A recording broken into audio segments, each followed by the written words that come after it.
Respectful Honors, which you just saw a great promo for. That'll be Saturday night. We will find out who will be in this year's Hall of Fame class, a big topic of discussion here at the breakfast table as we look forward to Super Bowl 52 with the Eagles and the Patriots on Sunday. Our very own Aditi Kinkhabwala is at the Patriots media area at the Mall of America right now, where the players and coaches will take the stage later today. Good morning to you.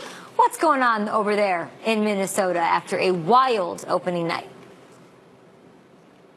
Well, Kay, it actually wasn't really that wild as compared to years past. Probably, in comparison to the last 10 Super Bowls, this was the most sedate. Now, a big part of that, of course, is that the Patriots have done this quite a few times. They're old hats at this. In fact, here's a crazy stat for you, Kay. Tom Brady has been to 7 Super Bowls. This will be his 8th. He's been to 7 already. The Eagles' entire 53-man roster accounts for 7 Super Bowl trips together. So really, this is a team that's been here. It's done this. A guy like James Harrison, who's been to Super Bowls with the Steelers, he drew a large gathering. Tom Brady had a lot of fun. He again addressed that radio host who'd said something about his daughter, but he was very generous. He said, I hope this guy doesn't lose his job. Bill Belichick actually smiled a lot. Our own Willie McGinnis got him to smile. And so it was a light atmosphere, but there's none of the usual craziness. And of course, as you said, it's empty here right now, but in just a couple hours, the Patriots will be back, and we'll see if there's some more smiles for us.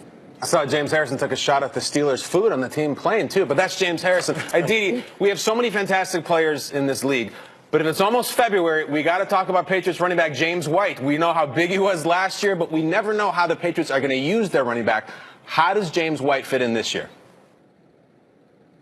Well, that's what's so crazy about all this, Kyle, right, is that this time of year, it's very likely that there will be a new star, that a week from now, all of you will be talking about somebody that we've never talked about before. And, of course, a year ago, that was James White. He had 14 receptions in the Super Bowl. He had 3 touchdowns. I talked to him last night. I said, do you feel like Tom Brady looks at you any differently? Is he now going to trust you a little bit more in crunch time? He said, I don't know. We'll just have to see on Sunday. But you're right. The Patriots do use their running backs, especially in the pass game, more than anybody else. And this is really key come Sunday because the Eagles are very good at containing running backs when it comes to running the football. But when it comes to running backs getting out in the flat, catching the ball, they're really only middling. So it's definitely something that the Patriots are hoping to take advantage of. Yeah, that's certainly right in the wheelhouse of somebody like James White, and we've seen it before. Great stuff from Aditi Kinkhabwala. They're live in Minneapolis. Minneapolis, I love it. I'm just prepping myself for how I'm going to say Minneapolis when I'm freezing. Minneapolis. Great stuff, Aditi. We'll talk to you throughout the show as you are with the Patriots. We've got Tom Pelissero with the Eagles as we gear up for Super Bowl Sunday. There's so much already going on in Minnesota, so I thought that we could sort of reflect on what we've learned either last week or even last night. And I just love, all I learned is that I continue to love opening night and the questions and the absurdity of it all. Take a look at what went down. Would you rather fight 100 duck-sized horses or 1 horse-sized duck? Brendan, who's your favorite Ninja Turtle? Tree, what kind of tree would you be? Do you know what happens when you body when you die? It's Uber food. It's like Uber, but I come to your house and walk with you to the shopping center or wherever. You throw ideas to me. Think of an idea? Your favorite Nickelodeon show? Who would you say your man crush is and why? What are we going to do with the beard? We going to keep it? Is there a movie that you can point to that made you cry? I know you've been rehabbing the hand, so I got to challenge you to the thumb war. How's that? That's the left. That's my left. That's the left. It's not ready yet. With the left? It's not ready yet. It's not ready yet? It's not ready yet. So was that JB Smoob's voice I heard in the background? Is that right? Yes, and Matt Patricia in the crowd. It's a fun question about his beard, and he just goes, well, right now I'm just thinking about Philadelphia.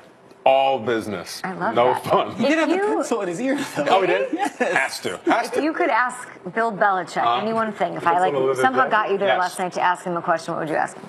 I'd say, Coach Belichick, have you seen this movie, The Shape of Water? There's a merman who falls in love with a janitor. It's outrageous, Coach. Truly. I would ask him, and I wonder if he has. You know, Brady was asked a lot of questions. I think it was Extra was there, made them pick a card and read the questions off the card. Let me ask you guys this. If I throw out a question that Brady was asked, tell me if you think he knew the answer or not. Okay. Any actors nominated for best actor this year? Yes. He did not. He did not. That's in Phantom Thread. I don't even know. Do you think he knew who Aaron Rodgers is dating? No. Danica. Immediately he said, he didn't even I was finish. trying to Danica Patrick. He knew that one Knew that immediately. How about who's the star of The Longest Yard? Do you think he knew that? Which one? I don't know. He knew neither, and then someone gave him Sandler. Adam Oh, yeah, Sandler, Adam Burt Sandler. Reynolds. Focus. Very focused. I love that he doesn't know anything. You don't want him, you know who he knows the answers to? The Eagles. We'll find out. Yeah. Which team did you think was more entertaining? That's a tough question. Oddly, I think it might have been the Patriots. Really? Because we think that they're going to be flat lines, but they had some nice moments. What'd you guys think? I agree. Patriots. They were good. They were good. Well, that's what I learned. The Patriots were weirdly more entertaining than the Eagles on media night. That was not accepted. That was the only time where I was thinking, Jaguars kind of would have been fun here. But anyway. Got to close, Peter. 20-10 in the fourth quarter. All right, here's what I learned. Super Bowl is in Minnesota this week, and that means we're going to celebrate the arts and cultural scene of the nation's 32nd state. So, guys, when I ask you, when you think Minnesota music, what do you think of? Prince. Yeah. Prince, right. New power generation. Prince was awesome, but I'm here to tell you there is more to the state of Minnesota's musical legacy than just Prince. Careful, Peter. Let's start with Hibbing High School. 1959 graduate Robert Zimmerman. Zimmerman was a talented writer in high school in Minneapolis. Eventually changed his name to Bob, added the last name Dylan, moved to Bleecker Street, sang a few ditties about time changing and blowing in the wind, and became the voice of a generation. How does it feel? And a Nobel Peace Prize winner. Bob Dylan was a Duluth, Minnesota native. I have not heard his name mentioned once this week. I love this. All right, so if singers and songwriters in the Greenwich Village folk scene isn't for you, I get it. Let's go early 80s post-punk scene, before Nirvana, before Pearl Jam, before Alice in Chains, Paul Westerberg and the Replacements.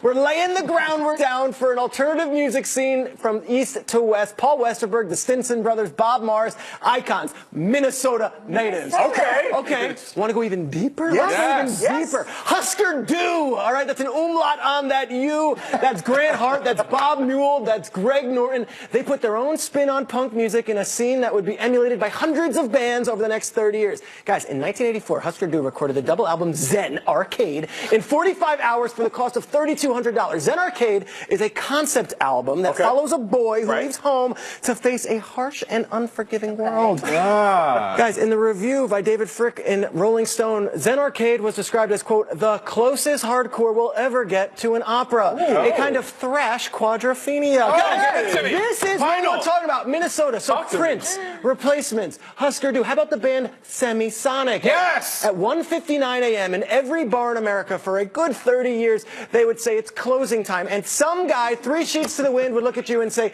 you don't have to go home, but you can't stay here. Yes! Minnesota. Minnesota, guys. Morris Day and the Time. The Jayhawks, Soul Asylum. Runaway Train. Brother Ali. Peter, I want somebody to shove. Yes! Yes! Soul Asylum, the Ashtray Hearts, the Power Generation, Minnesota. Look, amazing. I love Prince. Put it on, I'm dancing, I'll nod my head, I'll do all that. But just once, I would love a Super Bowl montage this week of highlights set to the Replacements' I'll Be You, or an Eagles touchdown celebration montage clip to the tune of Bob Mould singing Ice Cold Ice. Yes. Look, Prince rules, I get it, but let's spread the love. Minnesota has a rich musical history. Minnesota. Me too. Hey, Minnesota. So I learned that Nick Foles is not the only replacement that matters in Minnesota, right? Westerberg. Right. And I would have thought Husker Du came from Nebraska. But no, I thought they were Lincoln. No? Peter, that was incredible. We need those highlights. Let's at McAllister College together, dude. Can I ask you, Peter, do you love Prince? I love Prince. Do you love him or not the Twitter? Hey, you don't want to go down that road on Twitter. Here's the thing. I love I'm trying Prince. to drag you Don't down even that try road. to poke the bear. I like Prince You like a lot. Prince William. Morris Day, one of his biggest hits, The Bird. Eagles.